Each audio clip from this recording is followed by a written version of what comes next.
podcast is part of the Sports Social Podcast Network.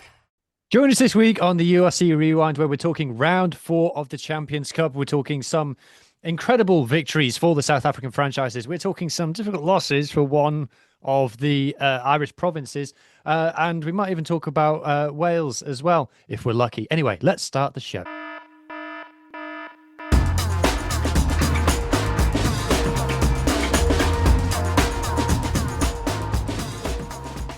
Joining me this evening, I have got Scottish Ethan and South African Muhammed. Good evening, guys. Yep. Good evening. No Irish Adam. Unfortunately, this week he's poorly, so get well soon, Adam. So our insights into Leinster and Munster this week might be a tiny bit superficial. We'll be honest with you, and make sure that you tune into the Interpro show next week. Sorry, not next week. This week on Tuesday or Wednesday. Tune into it then to get the full rundown of not just Leinster and Munster, but also Ulster and Connacht in the Challenge Cup. A reminder for anybody who's new, we only talk Champions Cup on this podcast because it would take too long to chat about the Challenge Cup. Anyway, as always, there's no time, so let's get on with it. Let's talk about Section Pauois from France against the Vodacom Bulls from Pretoria on Friday night. And Mohammed, was this the best Bulls performance of the season? It was certainly a good performance. I was quite entertained. It was a very close game. I figured it might be an arm wrestle, Section Pauois or Edgar Allan Poe, but we weren't sure what to expect from them. You guys gave me some insight and said that the bench was quite good. The Bulls had a hard-fought game. The Bulls themselves had to make a lot of changes. They had a hard-full game. I know that word. Nizamkar doesn't get much game time, but he actually played quite well and scored a try. Yeah, him and I think it Gumede. Yeah, Gumede scored the first and a very good pass there from Akafana Merva, Duan's older brother, much smaller older brother, to find Gumede. Gumede was a player we actually shouted out on Bit of an Animal when we started the podcast. Because Bulls fans have been asking, where is he, haven't they? Yeah, because he came from the Sharks. He came through the Sharks youth system. He was always quite tall, so he's very similar to Batuklakani in that he's thought of as like a 4-lock and a blindside flanker. He bulked up substantially since he got to the Bulls. He thickened out because he was quite thin when he was at the Sharks. But overall, the Bulls showed a lot of character. I mean, Marco van Staden was actually on the bench covering hooker at the hooker position, so that's something we've seen from the Springboks as well. And Jandre Rudolph is he scored 4 tries in the Currie Cup in one game, and we were wondering if he would be able to step up to the higher level of Champions Cup, Challenge Cup, and URC. And he's had a decent run of form initially, at least more recently, when he first broke into the team, having joined the Bulls this season from the Cheetahs.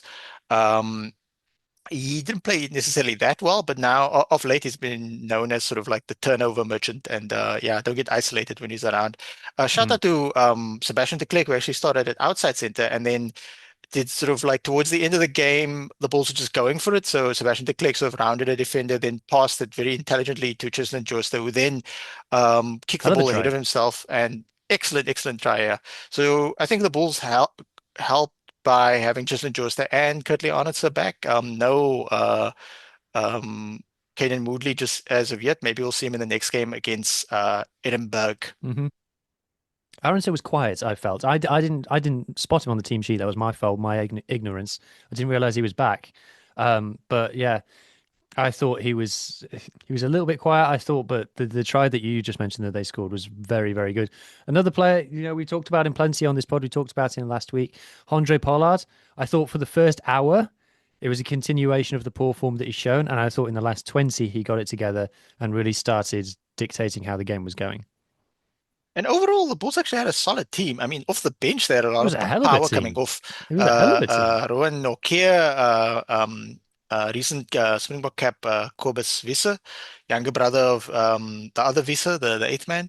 Keegan Johannes on the bench, David Kriel, Marco van Staden. So that's a lot of punch coming off the bench. And obviously starting Valera and Andre Pollard doesn't hurt either.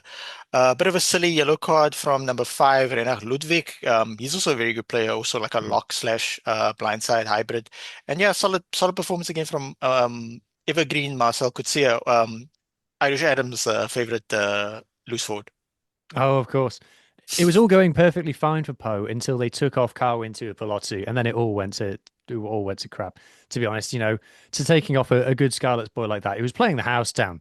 He was absolutely playing the house down, and they took him off, and they really what they so frankly. But what what when do we say about the Bulls they're starting to turn it around, and when do we say you need to do it in more than one game, guys? Ah, I think I'd say like 2 weeks ago. They really need to sort of pull it together. I don't know if the Springbok coaches have now interacted with them. We've Sharks got to play the Bulls not too long from now either as well, so we'll see how that affects us as well. We've For already reasons of defeated my them YouTube once this channel, I season. could really do with it if the Sharks lost to the Stormers next week, Tal. That's going to be such a weird game for me because I want the Sharks to win, but I also realize that the Stormers are the best placed team in South Africa to really like fly the flag for us further into both tournaments, URC and Champions Cup. And it's only more recently that I realized that the furthest South African teams have gotten is in the first season we participated, and since then we've regressed. So we'll see how that pans out. This is how all Welsh derbies go. All Welsh derbies, the wrong team wins. Whoever is flying in the table and who is over the bottom of the table, when they play each other, the low one will win and ruin the other one's season every single time. Every single time. Anyway, that's Bulls talk. You have to excuse me eating biltong that I got when I was at Northampton versus Scarlets because Investec, as you know, is a South African company. So I'm enjoying that. Anyway, Ethan, I'm going to enjoy my biltong a little bit more. And ask you to tell me about. Sorry, I didn't mean to laugh. Did I laugh? Yeah. I'm terribly sorry. I'm going to ask you to tell me about Bath versus Edinburgh. Go. I mean, speaking about bulls and cows and absolute nonsense, Edinburgh's performance is just absolute bollocks. Uh, I mean, in fairness, we have to give the key context out that Edinburgh's almost got a match day squad of injuries. And then from a quick note here, so we got injuries and rotation. So Schumann, Bowen Fenner, Grant Gilchrist, Sam Skinner, Luke Crosby, Darcy Ray, Paddy Harrison, and Duhan were all injured or rested. I would never have thought a full Edinburgh team would win, but it was at least being able to play better than they did. Because I mean, it can literally just be summed up as boys versus men, in that I think James Whitcomb's 25, I think, but OBL's obviously he's still a teenager going up against the front row that included Thomas du Toit. That wasn't going to end well. I mean, he did get praised by Thomas du Toit, and hopefully he learns a lot from that. But oh boy, it was like the worst thing was it was actually quite a tight first quarter. I mean, the first try didn't really change the momentum, but it was the carry on in the lead up to the second Bath try. Hmm. Oh, I don't know if you saw it. It was basically nobody could catch a ball. It all got a bit scrappy, and then that was about from halfway all the way to Edinburgh's 5 meters, and I think there was a scrum, and then the Edinburgh scrum just got demolished, and that was a reoccurring theme in this game. And that just from that point onwards, it was just downhill. There were some good moments. So it was after the second try and before Edinburgh scored their only try that there was a great defensive effort by Freddie Douglas and Satala, who Hmm. I'll get on Satala in a minute because I thought he had an incredible first game. But Yeah. 11 for line breaks, 41 defenders beaten for Bath. yeah, yep. And that I think that was on the second half. It was just one-way traffic. But no, they did. In some moments, Edinburgh had fantastic defending, and then I mean the try. It was just one of those things that they did all the nice things, did it all correctly, but I just saw that 67% tackle success rate. Oh Tackle success rate is not a very good stat, but if it's no! lower than 70, it's bad. Oh my gosh! And then yeah, I mean I can't actually remember what Satalo's first name is. I want to say Charlie, but obviously I'm Let's getting mixed find up with out. Charlie Savala, and that's making me a bit confused. Didn't need to click that. Oh, Maleli. What position does he play? Oh, he's winger 11. Maleli Salala. Maleli. Maleli Oh. Satala. I thought he had a great first game. I mean, it's kind of into the lion's den against Bath of all debuts in the Champions Cup away. But I mean, the fact you saw Did him Edinburgh have two gingers in the 23? not bad for recent accusations of Scotland being the Springboks B team. But but what's my call it? I mean, Satala, like you saw him chase for high balls, you saw him try and do everything right. Whereas it felt like even if Duhan was available, I would have still went for Satala. Like I thought, you know when it's kind of People like are on Duhan's back at the moment. yeah, but it's just like he looked like the only person in Edinburgh who actually wanted to be there. Which in a game, I don't think anyone would want to be there in a 61 humping. But the fact that, he was still up for it throughout the whole game. Hmm. But I'm trying to think. Hy Patterson was also good. He'd been injured for a really long time. And then I'm trying Freddie to think. Douglas, was he all right? Well, yeah, no, he's always good. So he's kind of like one of the consistently good things about Edinburgh at the moment. I don't know if he's still kept up. Something like 9 turnovers in 3 games. Yep, he was the leading turnover specialist going into this one. I don't know if he still held it because I'll obviously, tell you now. Please wait. Hang on.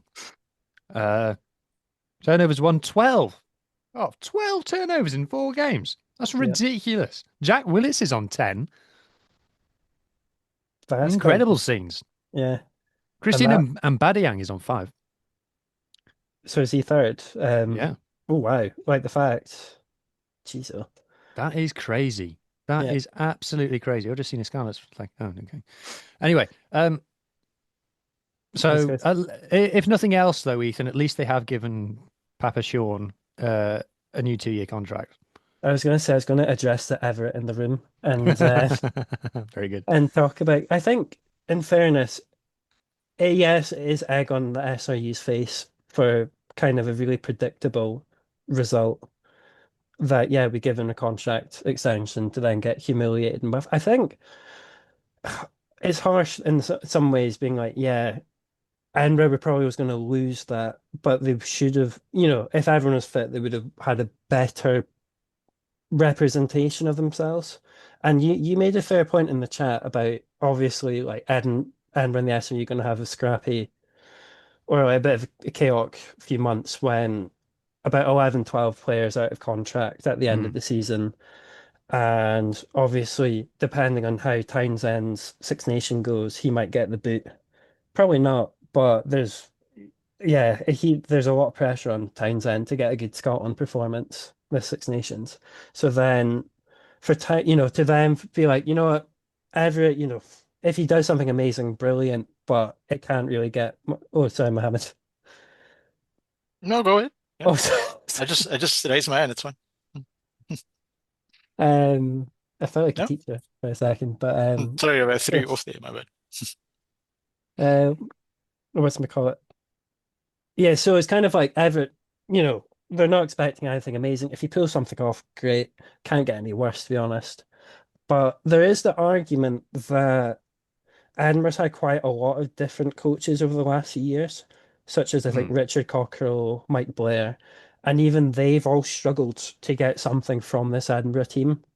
So perhaps I think you did say it in the chat that maybe the SRU's gambling with those 11 people being out, depending how many of them come back, on a younger Edinburgh team, Everett might have a bit more success. And Ac- that, oh, Actually, sorry. there's actually merit to that actually, Mhm. because Everett does seem to mesh more with younger teams. From a Sharks perspective, he was by us, and Mhm. we were having a fantastic 2020 season, and unfortunately, it got cut short. We were unbeaten in Super Rugby. We were at least going to make the playoffs. I would have Mhm. hoped we'd made a final or maybe a home final, but things obviously fell apart with everything shutting down. And then from there, things sort of slowly regressed. I would have thought they would go in a slightly different direction, but I hear your arguments about like continuity and maybe Mhm. he will mesh more with like a younger team. So, I mean, do you think they would have kept him on, given him a new contract if they knew that Scott Robertson was available? Hmm. I mean, it would have been nice, but I think it's the sort of thing that SU's obviously like penny pinching at the moment, and who knows how much Razor would have cost and stuff like that. I think what they probably would, and what I'm surprised they didn't do, was promote someone internally. So, like, whether I always think Pete Horn is probably in line for Glasgow if and when Franco goes. But I'm surprised that they didn't at least consider him going to Edinburgh or somebody internally, whether it was like John DL or somebody in there, because it'd be a lot easier for them to instead of having to go through a million different coaches. Um, Mm. but not that I really want Everett to stay. I think he probably should have went. However, I think if you bear that in mind, it's kind of like, let's see how it goes. It's probably not going to end well, judging by how things have gone. Even with, due to all those injuries, it's being a younger Edinburgh team that gets fielded each week. But Mm. because they're just kind of not scraping the bottom of the barrel, but it's literally like you're fit, on you go. But Did Ben Healy get off the bench and yeah, did he yeah, play decently? I knew it was I the would dark have. times when Ben Healy was in yeah, the squad. Mm. yeah. It Um, I still hurted. feel like he needs to go to Glasgow. I think they need him more there, especially with the dearth of fly-offs on that side. Well, that's Yeah, been mentioned on the Scottish pod. Leslie was on yeah, that, chatting about that. So yeah. that's interesting. Um, I think, is there anything new to say about Edinburgh? Because, they got absolutely hosed. We're not talking about it from a Bath point of view, sorry. Yeah, Um, so, yeah. Are yeah, you through? Are Edinburgh through? Are they in the Challenge Cup yeah. or what? Fell upwards once again. So Oh, they yeah, you're against got, Leinster away. Sorry, I did yeah. check. So it's kind of like if it's a hard one that you could understand why they rotated so heavily for the cast away game because they were focusing on at least trying to stay in the UR, stay relatively high in the URC. Didn't work, not at all. But you could understand the logic behind it, and then they just got completely gubbed. Mm. Because I thought that was actually a decent team they sent away to cast. I thought that was a team that probably should have got a lot more, and it all just fell apart in the second half. So, I mean, they just one really bad game kind of means they then have to go away to Ireland for a free weekend. And then yeah, they come Dublin's back. a hell of a city, I will say. Yeah, If you're gonna go anywhere for no reason, Dublin is the place to go. yeah. But they're not going to go anywhere after that. Oh, throwing the towel in already. Anyway, Mohammed, moving swiftly on to the Sharks. First of all, before we just talk about the game, what's your take on your club's Twitter admin at the moment? I'm not sure on Twitter what's going on there. I've never used that app, and now I'm kind of happy that I don't use the app because the owners are doers. So, so what's going uh, on? it's too complicated to explain, but All right. basically, they've been tweeting random stuff. I think Marco Mazzotti has gotten the Twitter login and is treating it as his personal account. I Anyway. know that prior to the Jaws Derby, he was doing a lot of stuff calling the sale sharks the sale tuners and stuff like that, and he was at the game. Our owner's a bit eccentric sometimes. I sometimes like feel like we're Chelsea Football Club, where our owner's not that smart, but he's quite wealthy. But as we know in society these days, most of the really well people are really dumb. So yeah, I'm glad I'm not on Twitter. I only have so much bandwidth. Okay. Well, that said, yeah, absolutely thrashed Claremont. Now, I was keeping an eye on the score of this one. I didn't watch it, but I did keep an eye on the score. You took your time about it. Yeah, because initially Clermont gave us somewhat of a game. Unfortunately, their starting hooker got injured like 5 minutes in, that type of thing. And it was a bit of an arm wrestle. And then as the game went on, so we had a good first 20 minutes, and then Clermont actually had a good second 20 minutes. And then the second half, we had a good first 20 minutes of the second half. And then in the last 20 minutes of the second half, Clermont were off on their feet. They were tired. Clermont did send a very rotated squad. They haven't picked up any points in this tournament I follow. whatsoever. Yeah, sorry. I follow French rugby, and I Yeah. follow Claremont. I think I'd heard of about two players in that Claremont 23. Not that I'm a Claremont expert, never would claim to be, but I could probably name half a dozen without really thinking. Like it was apparently Um, the head coach Christoph Urias said something along the lines of, "We're going for a business trip, not for a rugby match." So They got what they got coming to them. I think it's quite prevalent that like teams rotate, especially if it's like a European team coming down to South Africa or a South African team going up to Europe. What's interesting is that the Sharks have won two and lost two in this tournament. So in the group stage. So I mean, the Sharks also played. We were sort of misled somewhat when we saw the Sharks Instagram social media on Monday because the people that were showing in the red shirts training was like Siya Kolisi and like players we thought that was going to be like the team. We thought like Vincent Tuka would play again. So the Sharks played a rotated team last week when we lost the Sale Sharks in Sale quite convincingly. And then when we saw this team, it was like, oh, it's a bit weird. But then we didn't realize really that the Clermont played some of the B/C team, and the guys really stood up to at the start. But as the game went on, especially the last 20 minutes, the Sharks were like just going for it, just trying to attack from everywhere. And because the 18 Clermont clean players, breaks. Wow. yeah, the Clermont players didn't really seem that eager to So defend the last 20 well, minutes. you So say that. This is an interesting stat that I've just noticed. 18 clean breaks, but only 17 defenders beaten, which yeah. where the defenders a beaten defender is when someone's tried to tackle you and they failed.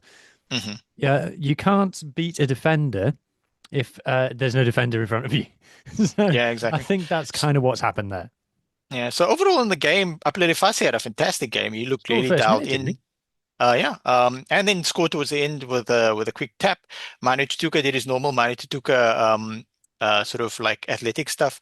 What the issue we tend to have though is we have a lot of really athletic loose forwards, but we don't have enough of, or at least one guy like Jono Trojisa that went to Ulster. So when Trojisa was available leaving Northampton, I would really hope that would have got him. Yes, we have a lot of eighth men, but all of our eighth men are like eighth men slash open side flankers. So Mane Chituka, Pepsi Buthelezi, even You've to got a like lesser lots of extent. you've got lots of Um, variants on Sia Khaleesi. Like you've got Sia Khaleesi, and then you've got a load of players who are similar to Sia Khaleesi, but not quite as good. Yeah. But Sekou plays so well. It's like he's so used to such a high level of rugby, having played so much test rugby, that sometimes he just looks around and goes, "Hey, screw this! I'm just gonna grab the ball," and then they do like stuff that like, especially like if you give him the ball like 10 meters out the line, he somehow just pushes people over. So we needed a bit more variation in terms of our loose forward stock, in my opinion. We do have Matt Romeo from the under 20 team, more of an open sider. I'm told he has played blindside, but that's like more at the age level. So it's good that he played this week. But I anticipate next week in Cape Town we'll actually see the Springbok contingent play more.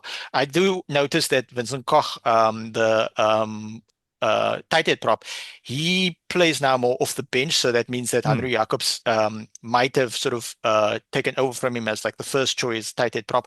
But also Vincent Koch was injured and then he came back. We've seen him in training for quite some time, and I thought he was going to maybe play against Saracens a few weeks ago. But I'm told the EPCR rules is that you can't play against the team you used to play for, and they used to pay you under the table, allegedly.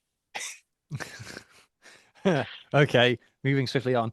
If you had to pick a Shatuka, which one are you picking? I think Vincent's really cool. I like a lock blindside Chituka. So yeah, Me they're too. both really good. I agree. Although Lions Manny Shatuka was very enjoyable. Yeah. It's just so weird that the Sharks won two games, got 10 points, and we've dropped to the Challenge Cup, which I'm okay with, to be honest, because we'll probably go further in that game. And now we got to play Connacht and Galway and revenge them for earlier in the season when they got to play our B team. We're coming for you, Connacht. Stewart Lancaster. Oh, and Kalen, supposedly a Connacht supporter. I listened to I listened to the Interpro show. So, but the Bulls got 7 points, and they now get the honor of playing in the Champions Cup. But I thought the Bulls were going to get their butts handed to in the Champions Cup in the knockout stage, but they are playing Glasgow in Glasgow, and that's always a very closely fought game. Yeah. So I'm looking forward to that. Anyway, moving on. We shall now talk about an Irish game that none of us actually watched. So apologies. Tune in to the Interpro show. Bayonne versus Leinster. Obviously, Bayonne led not handsomely, but 10-3 at half time. And then Leinster have gone on to win the second half 19-3. So a fair turnaround. Watching the highlights, I going off the highlights anyway, it appears to me that Sam Prendergast made a hell of an impact on the game.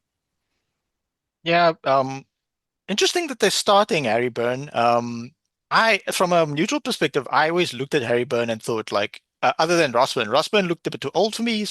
But Harry Byrne always seemed like, oh, this guy's got some potential. He's maybe not as skillful as Pendergrass and maybe not as dynamic as Crowley, but at least Ireland have that as an option. And he's like a good defender in his channel. We would assume because of his size.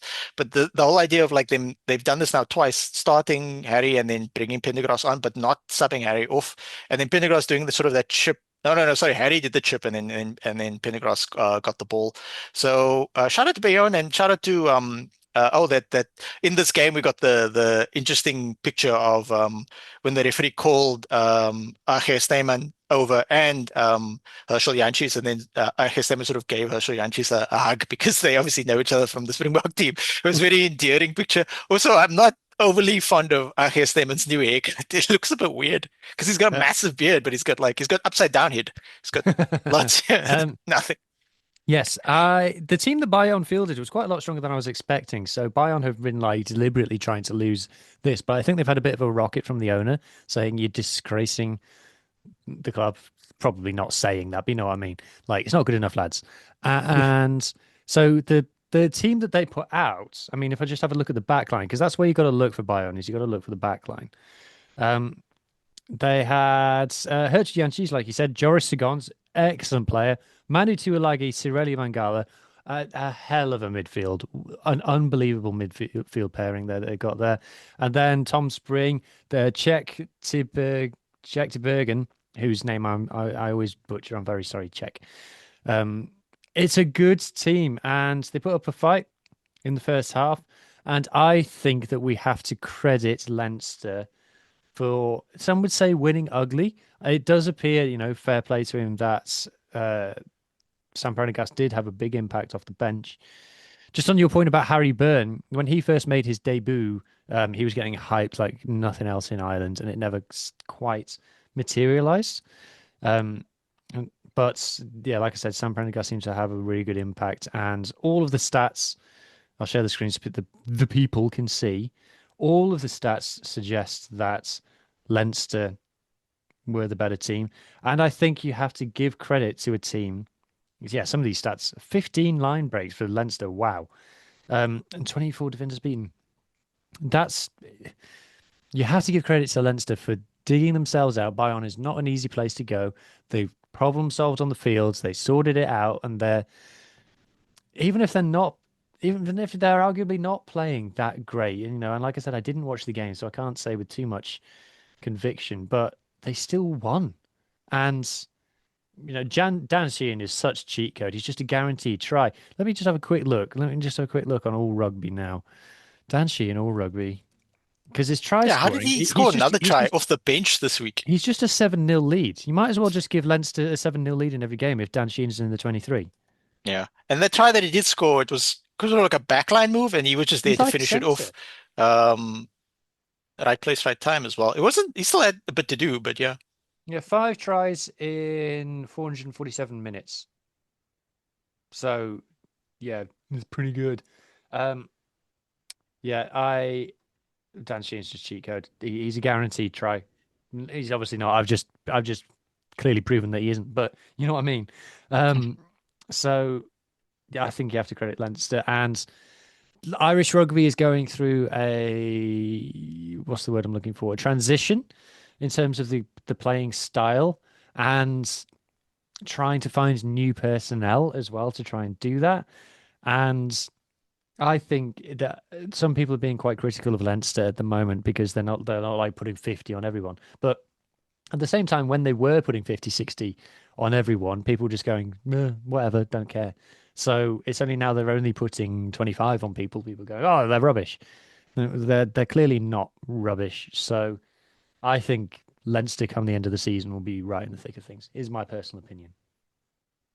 Yeah, I mean, it wasn't that long ago that they nilled Harlequins 50 odd in the round of 16 last season. And then they obviously nilled us like 62-0. Mm. So I don't know what's gone on over the summer. Since I don't know if they're slightly broken by the Northampton loss. Because you wouldn't think, like, we lost the semi-final and then to win the URC. I think the psychological hangovers for Leinster Mm. must be so massive because like they're all of their best players have played in absolutely massive games in the last 2 years. If you go Yeah. back to the Rugby World Cup, even they've all played in absolutely massive games and on some level underwhelmed because they didn't win the quarterfinal in the World Cup, as is well known. They haven't succeeded in the Champions Cup up until last year. Yeah, last year they weren't pretty successful in the URC.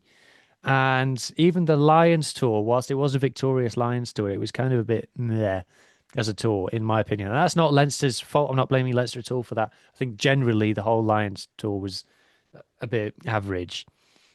So for them to just like rock up to Bayonne away, it must be psychologically, they must be drained. They must not be peak adrenaline for Champions Cup group stage matches, just honestly. Yeah, because I'm trying to remember the other matches they had. Because the one that this is reminding me of is the away win to Leicester, where again they clawed it back in the second half. It's- I'm trying to remember because who else they put? They had La Rochelle last week, which was obviously a tight one again. Yeah, great game. Who else was in that pool? I'm trying to. Quins? Quins? Was it Quins? That's right. Yeah, I Mm, think they know. Did they mm, not know them again? yeah, yeah. So they've only had one outright convincing, and I put Hmm. that in by Leinster terms, outright convincing. Yeah, Leinster Mm. exists in a bubble in the way that Yes. no other URC team does. Mm. So it's very hard to judge them. It's very hard to judge them. Anyway, if people are enjoying what they are listening to slash watching so far, if you're on YouTube, you can subscribe to the Global Gain Line.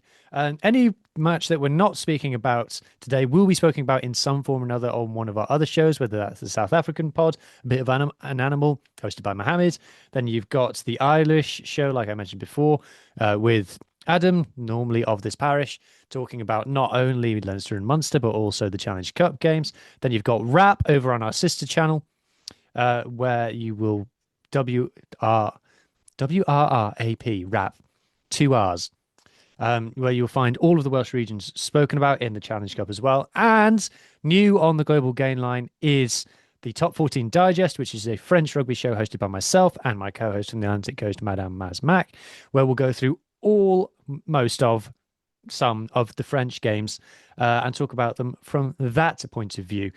So if you'd like our take on La Rochelle getting knocked out, tune into that show for that. Anyway, it's time to carry on with the rest of this show. Mohammed, Stormers versus Leicester. I watched this game and I have thoughts, but I'm going to let you tell me your thoughts first. Thomas did what they had to do. Stop, start, start. They had a rotated squad. This Leicester Tigers team might not be the players on the team sheet might not be at the forefront of everybody's memory, not names that stand out, but like Dobson said, a lot of these players have a lot of caps at first class level. Um, Stormers started well, but then Leicester Tigers, like their backline moves were really good. They were playing intelligent rugby in terms of their tactics and where they were kicking, and the ball was bouncing for them. And then Stormers got a little bit of a towards the end. They got a yellow card for captain in the day, Sashfaiba Ngomezulu, who has captained the SA Under-20 team, sort of for an elbow in the face of the opponent. But then they still scored that during that time when veteran lock JD Sickling sort of gave the defender the eyes and pretended Oh he was my going to goodness. pass to The Dylan Wright. greatest dummy of the season. If Yeah, Warwick, do you remember Warwick Galant's dummy against Leinster? yeah, That's still the best dummy I've ever seen. But this dummy, because it was a second row running in the tram lines, it was absolutely glorious. And you think, because you see people like moving around in like, he's stuffed this up. You see the dummy like, and then you think he's never going to make it though. And then you see like his arms are going and his knees are going and he gets there. And I was like, it's the best try I've ever seen. It wasn't, obviously, but I enjoyed the dummy of the season so far, in my opinion. Yeah, JD Sickling, who was on the fringes of the Springbok squad at one point, so you never know, he might come back. Interesting Ramsey game though Senior's in like, terms of call him up. conditions. Um, because the game got progressively colder and then it rained towards the end. The crowd sort of started to move. There's videos of the crowd moving sort of towards the inside of the stadium. I wonder how many people they got. I know It's that over the next 20,000. week's yeah, I think next week's game is even more sold out already against the Sharks. So people Mm. are eager to see. Hope I think the Cape Town crowd is hoping to see the Sharks select a lot of Springboks so they can watch Springboks play rugby at a far more reasonable They're all price coming to see tag of Sia the Khaleesi. tickets. Yeah, yeah. Sort of an early preview as when he moves. Shout out to Sia Bonga on sorry, Sibu Siso on Bit of an Animal, who gave us apparently some inside info and said Sia Khaleesi is not only moving to Cape Town for family reasons, but his new girlfriend's apparently also in Cape Town. So I mean, he's got sort of an inside track. If we believe him or not, it's up to you. It's up to the viewers. So yeah, it started to rain and people started to move in. I was like, what? This is very this is very weird of Stormer supporters. Why don't you just sit in your seats close to the field while it rains? It's only a bit of rain, so that was a bit strange. But yeah, look, it's a bit disappointing considering Stormers were lucky to defeat Bayonne.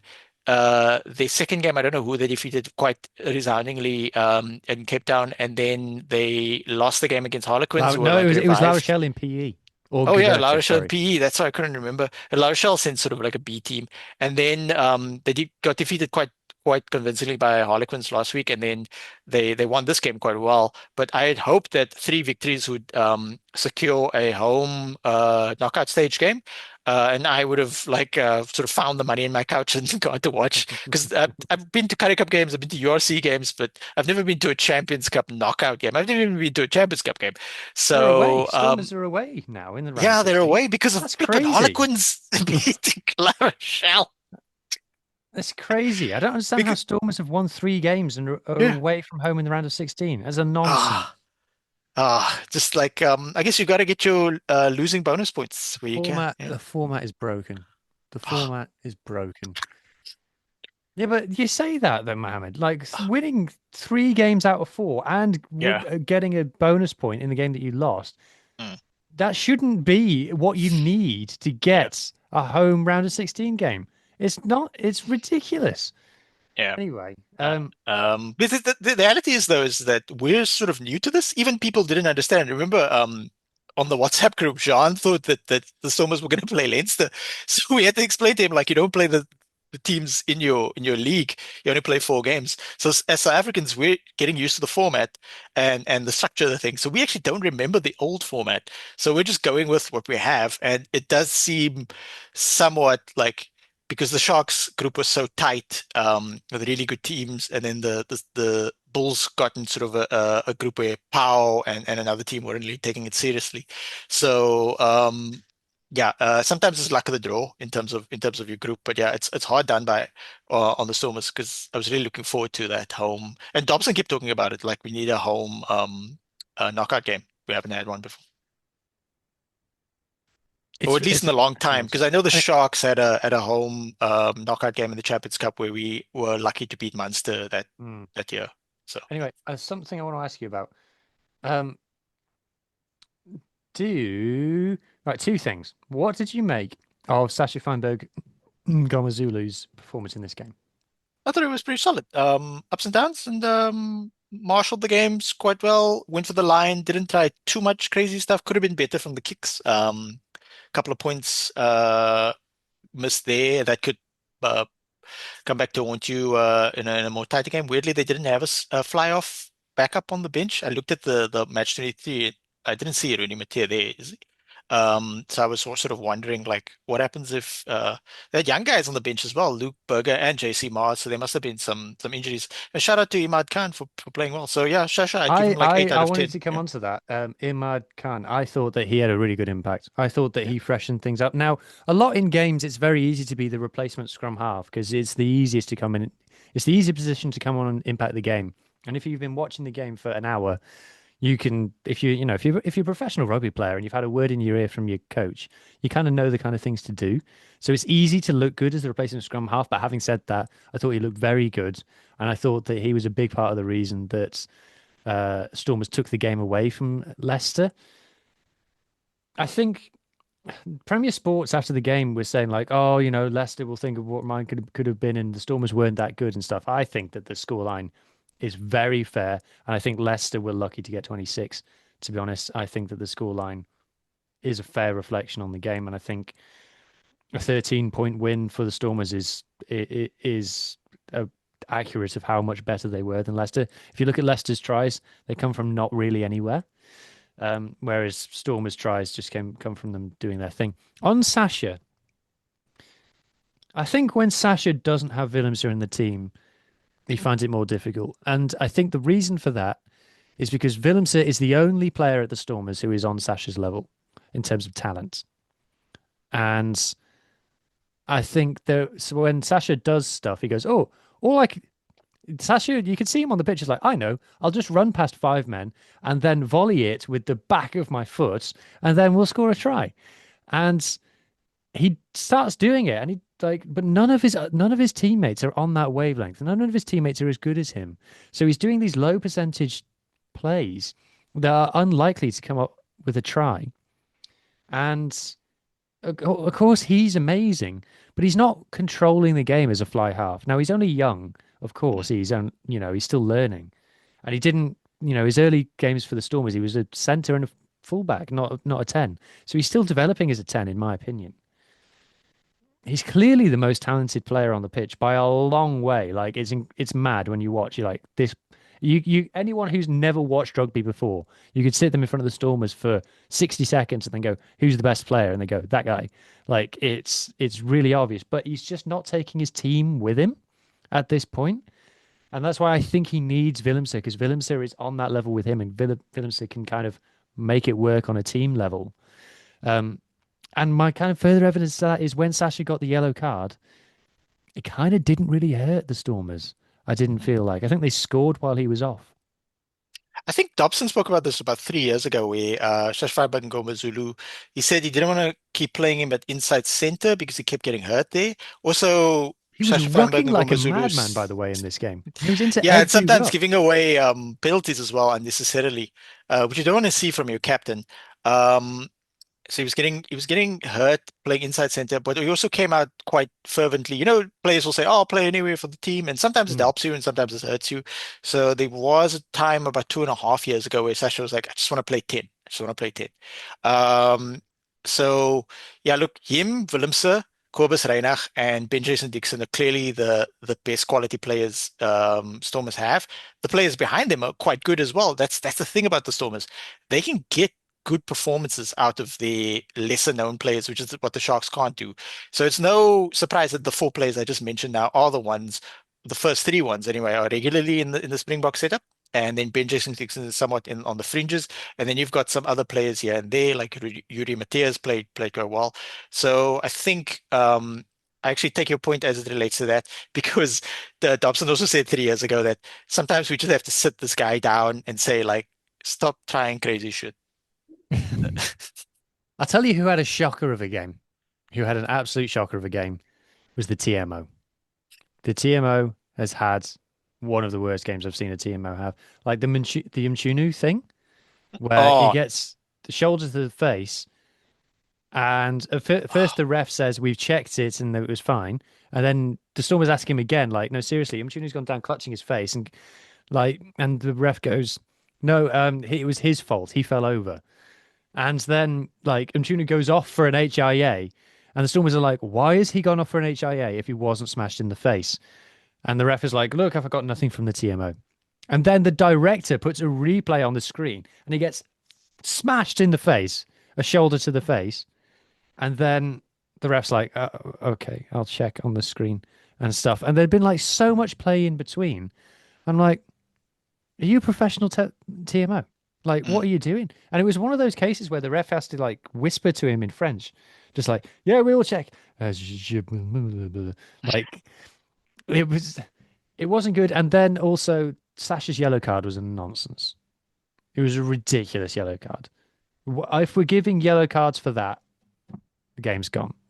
Like I saw it. one like that a few years ago where where stud stud whatever the French team where they were counterattacking and then the guy sort of handed him off with the forearm and then the ref was like no no no no, but the guy who handed the other guy off was like the blindside flex. He was much bigger than the other dude and then the other dude like crumpled again. So that this the decisions of this are very inconsistent. So yeah, thankfully it didn't hurt the Stormers. Although maybe I don't know. Yeah, overall it didn't hurt them. Hmm. Ethan, you've been nodding along. Anything to add on this one? No, I was just trying to think because I mean I didn't see the yellow card, but that does. I feel like there was a yellow card for something similar for like a bad fend a few years ago. I can't remember what it's weirdly. I think it was Doohan, but I can't remember what for. But yeah, it's like Yeah. surely it's like getting elbowed and like so He I've didn't get done elbowed in the Form, face though. It form was in the it face. was on the Mm. chest and the shoulder on and the stuff. I shoulder. thought it was a Yeah, crazy decision. Yeah. yeah. But it's like if the I was about to say the WRU, it's not them this time. The World Rugby, just because WR, I'm like, ugh. If they're making such a big, obviously, like player safety is important, especially when it comes to like head injuries and stuff. But you just thought for someone getting smashed in the face, like if they're like that, having to go off for a head injury assessment, and all that, you'd be like, what's gone on there? That's not right. Yeah. Let's look at it quickly. So the fact that it took ages for the ref to actually look at it, and the TMO supposedly wasn't doing anything. It's just like, geez, oh.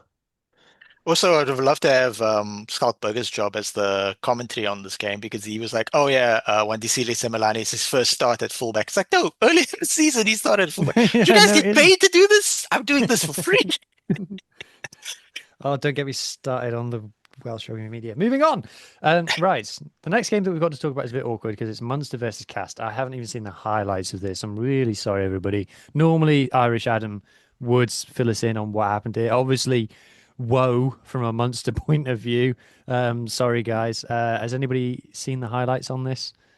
Yeah, it's unfortunate that Adam had to pull out so late in the day today. Otherwise, we could have gotten one of the Interpro guys to fill in, or watch the games ourselves or like caught some highlights and stuff like that. I was under the impression that Craig Casey was hurt and that he wouldn't play this game. And then he did play the game and he had a blinder apparently. But yeah, I watched some like breakdowns and stuff and some highlights and things. But overall, this hurts Munster because now they're in the Challenge Cup, correct? Yeah, for only the second time ever. Oh crap. And Michael Alatoa apparently had a poor scrumming game again. This is this is a nightmare. He's a little bit not all that, Michael Alatoa. I was surprised at that signing. He's not playing, not he's not that good. I'm really sorry. Double Um, agent. Suspicious. Agent Alatoa. Yeah. Jean Klein obviously has moved to Gloucester. I guess you'll talk about that on the Interpro show. Mm. I'm looking at this Stormers lineup. It's not a particularly weak lineup. I don't know tons about the front five. Obviously, there's no Tom Ahern or anything. Edwin Adogbu was on the bench. Oli Jaeger was on the bench. I Yeah, don't know, man. because I was gonna say I've not heard from Ollie Jaeger for ages. Because I remember was it last season, 2 seasons ago, they Mm. made a big deal about this New Mm. Zealand-born Irish qualified prop, Mm. and he played all the time for Munster, and then I feel like I've not seen him at all this season. Mm. But like, it's not like Apparently, Edwin Adogbo made another good impact off the bench, so people are really hoping that he can be a good backup to Big Joe McCarthy. I mean, he's quite a big dude, and he's quite explosive as well. yeah. I think I remember seeing him for the under 20s. Very impressive. But it's not like casters have for names on the team sheet that are springing out to you like, oh, they got that guy. Like it's not. It's weird because on the Interpro show last week, they were talking about it and they were saying the only person they can think of significant from CAS that stand out is South African Rory Crockett, who went on to play for France. Also, Rory Crockett, who fell out with John Plumtree in John Plumtree's first stint as Sharks coach because apparently they didn't see eye to eye on tactics. And John Plumtree would like set out a certain thing, and Rory Crockett would just be like, "No, I'm doing my own thing." Well, having a look at the stats, I shall share the screen. And it's very difficult to talk about a game stats wise when you haven't actually watched it yourself. Eye test always beats stats, but 18 clean breaks for Munster and 42 defenders beaten. And you got to be disappointed not to win the game from those kind of opportunities you're creating for yourself.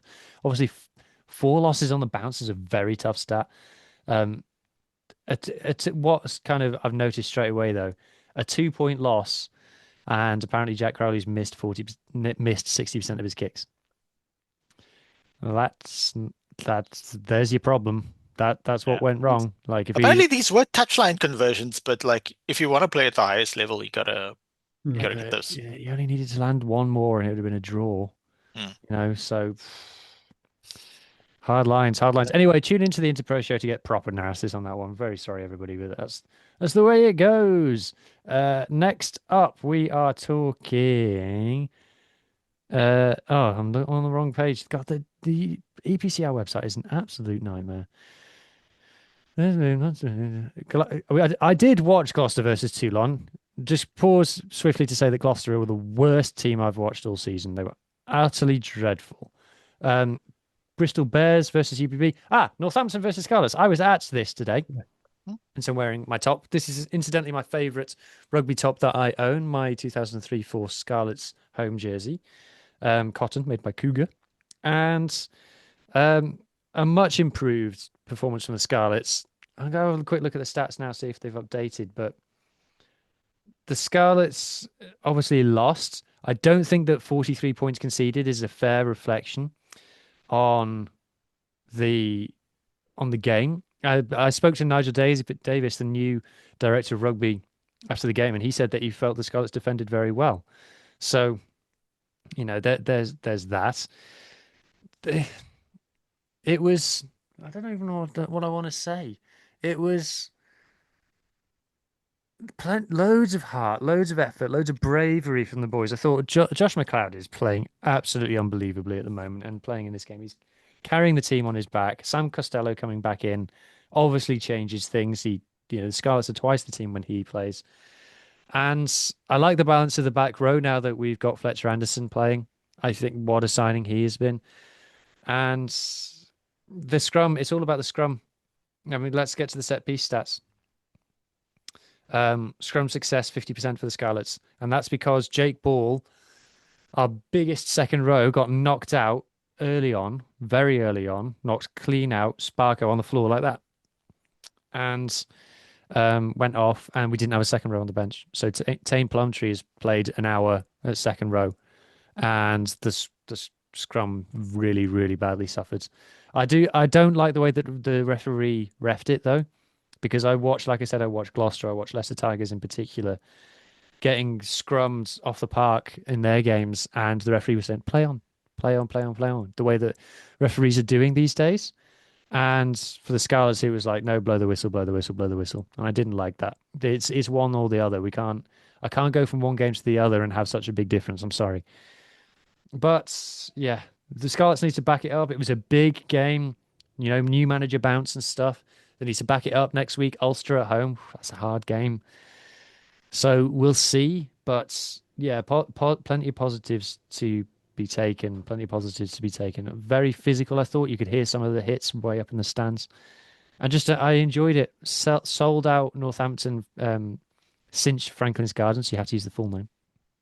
And great stadium, to be fair to Northampton. Great match day experience. Loads of food. TVs everywhere. Everyone was watching UBB versus Bristol before the game, and everyone came away happy. Shout out the Scarlets fans singing the house down, drowning out the home fans, drowning out the tannoy. Loved it. Absolutely loved it. How big is JJ van der Mech? You saw him in person. Huge. And he's like big in every direction. He's not just tall, he's not just wide, like that way. He's also wide that way.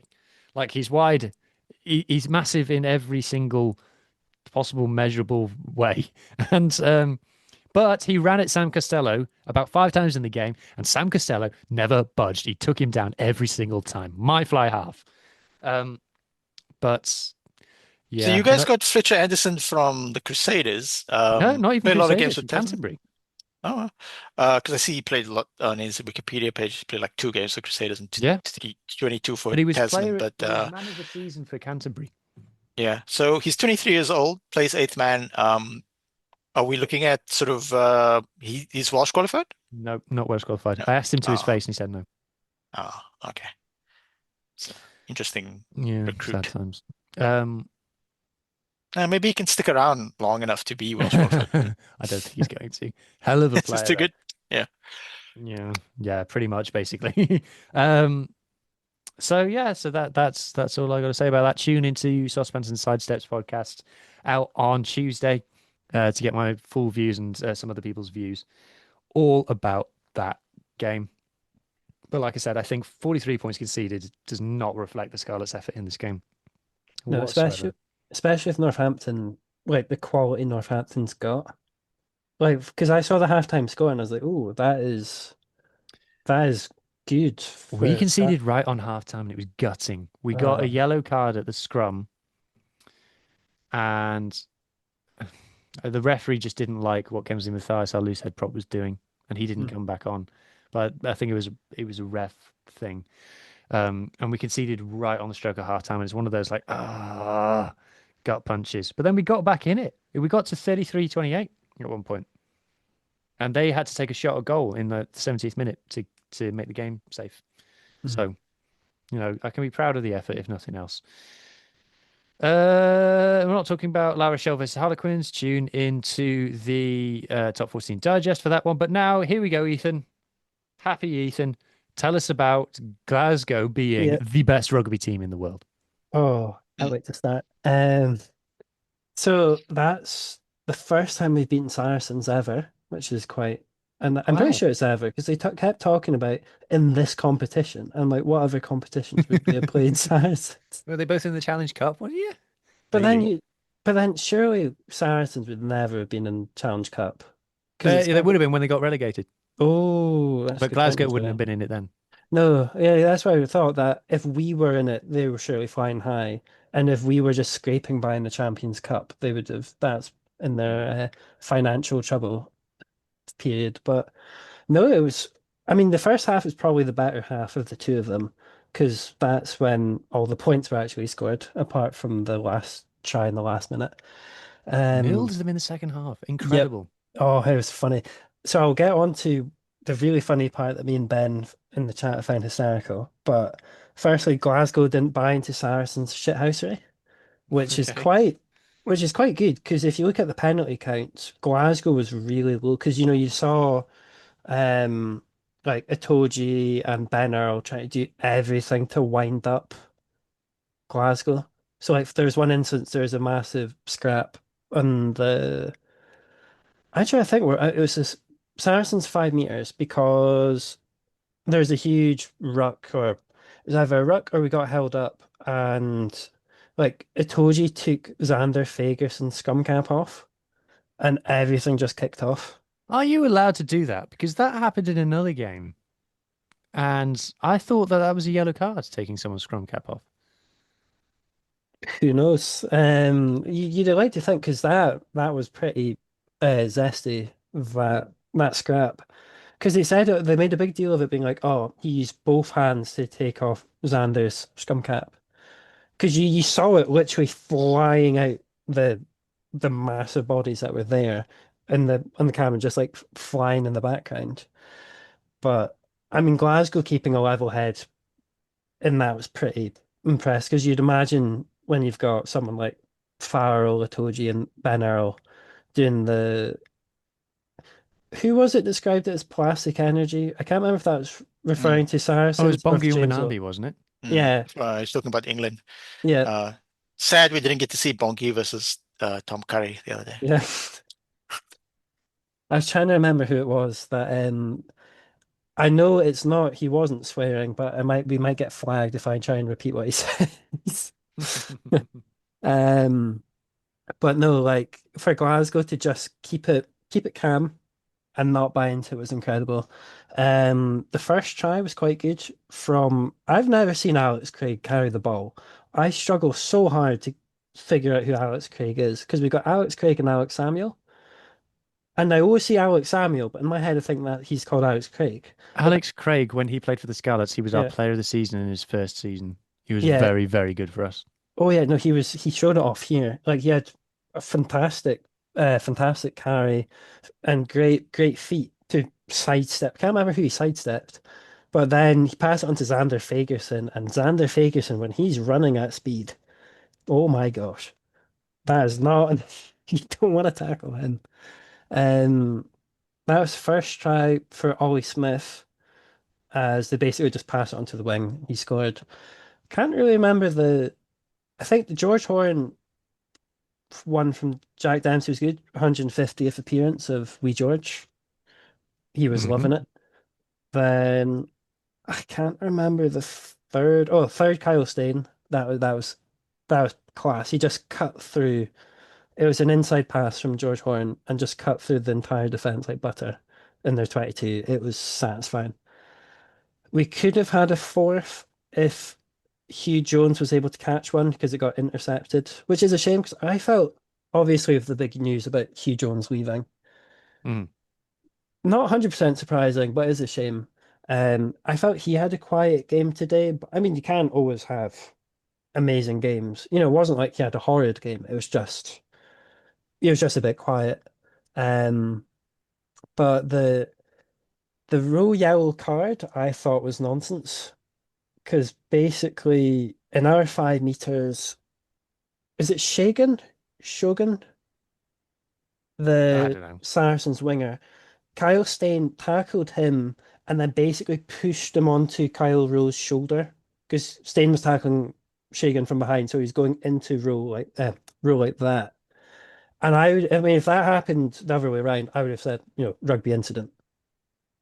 But I thought it was really harsh for a yellow card because when it's obviously such a dynamic situation, Mm. and you're just kind of like, wow, Rowe couldn't have done anything because if Stain hadn't tackled him, obviously Rowe would have tackled him fine.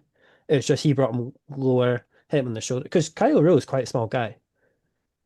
Like you see him on the pitch, and he's like, oh, he stands out because he's quite short, and so he was quite low for him to actually hit his shoulder. But this is where it got funny. Saracens didn't score from that yellow card. Mm. That 4 minutes of that 10-minute period was a scrum in our 5 meters. Or there's two scrums, so it took like 2 minutes for the first one. We won a scrum penalty, and then I think we win it. Oh no, no, I think Saracens won the first one. They're carrying, and then they knock it on, and that just eats into it, and that was brilliant. Mm. That was karma. I mean, by that point, I don't know what the final stats were. Oh yeah, it's similar. It's very unusual for Glasgow to be out possessioned and out territoried. Yeah, That does not happen very often. no, and that was the point I was going to make, is that at that point it was 40% possession, 30% territory. But they were able to, their defense was incredible that they managed to just hold them out, even down to 14. Because I think, 204 tackles. Wow. oh yeah, no, it was a crazy statistic. And then, what was it we call it? We managed to get the bonus point in the end, though, from Seb Stephen, Mole try, the classic.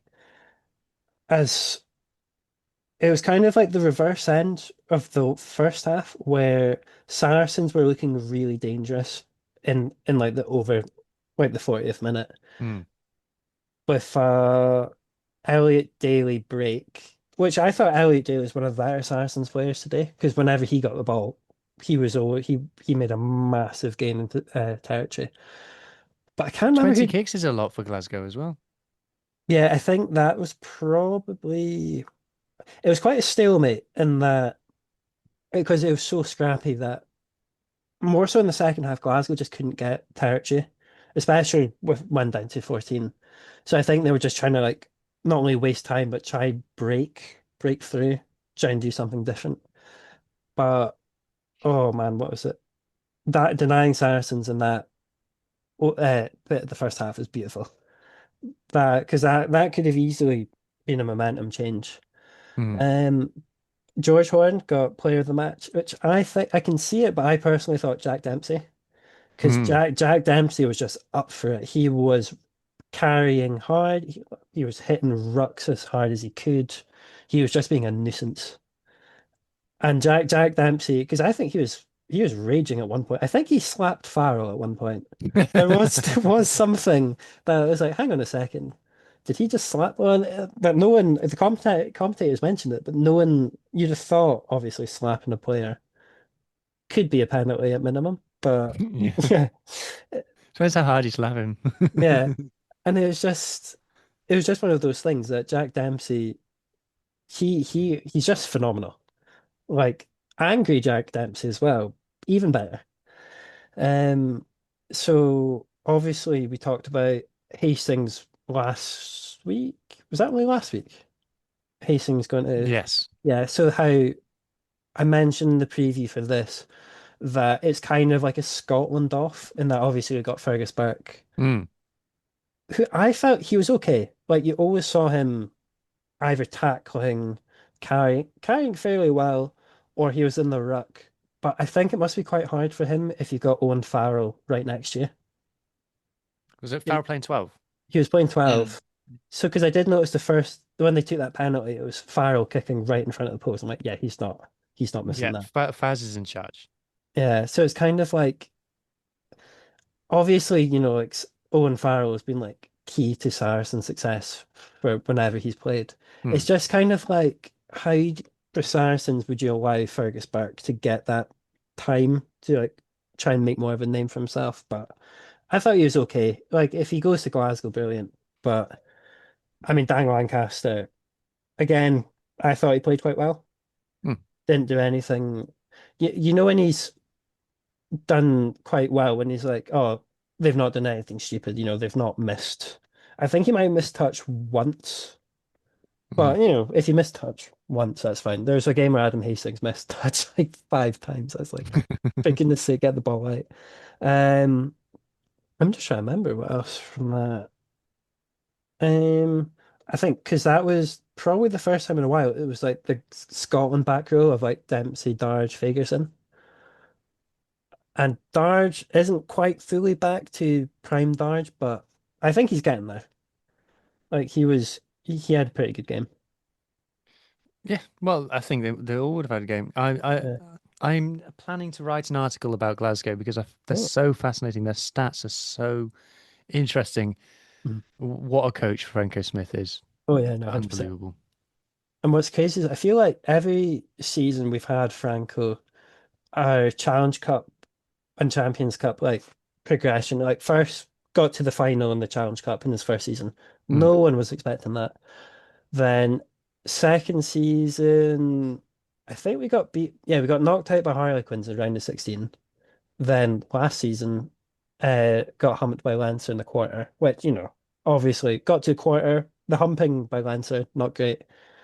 But now this season, obviously, this was only the pool stage, so I can't get too ahead of myself. But getting full points in a really tough pool is is quite. I when I first saw that pool, I was like, I'm hoping that we get at least top three because that's tricky, and to come out with that 20 points is insane, Mm. Mm. I thought you got especially 19. I thought did we Glasgow and did we not get 20? I'll tell you now. maybe I'm mistaken. Yeah, let's have a look. 20 Yeah. Oh. So maximum points. only The only Glasgow and team. Bordeaux. Oh no, sorry. Did Yeah, not. Bordeaux did. Yeah, you're right, Yep. Mohammed. Ah. Yep. So So I the think pool win, the And then other two pool the winners only got reward 60 points. for getting max points is you have to face the Bulls instead of like a Leicester Tigers. No yeah. offense, Leicester Tigers. That's the thing about the big gap now. For it's like what is it? April the next round of games Yeah. is. Yeah. A lot can happen between now and then. A Yeah. lot can happen Yep. between now and Yeah. then. It's like a Sharks are separate gonna competition. get Ebenezer back. Are they though? It's gonna engineer another holiday. Yeah, Another I was like, bed. my hamstring's feeling a bit tight. Ooh, Happens. It's gonna be like that. What's his name? Is it JP Peterson's current coach? Yeah. I JP's mean gonna he's be only like, "Are you fit?" And he's gonna be, ooh, I don't know. JP Peterson's only keeping the seat warm for Scott Robertson. Don't worry. It's very nice. Ah, And also the pitch in Durban is very spongy, so it's very conducive to breakdancing. okay, Right. Well, on that note, we've reached the end of the games that we needed to talk about, and we've reached the end of the pool stages of the Champions Cup. If you've enjoyed what you've watched or listened to, please consider subscribing to the Global Game Line on YouTube. Watch out for all of the feeder pods from, I was going to say England Islands, not from England Islands, from South Africa, Ireland, and France on this channel this week coming up. And keep an eye out for Rap on our sister channel. We'll do collabs and stuff and make sure that everybody sees it. Whatever you want to see, you will see it. Anyway, thank you to Scottish Ethan and South African Muhammed. Thank you. Thank you from me. I'm the Welsh one, theoretically, and I will catch you in the next episode. Bye.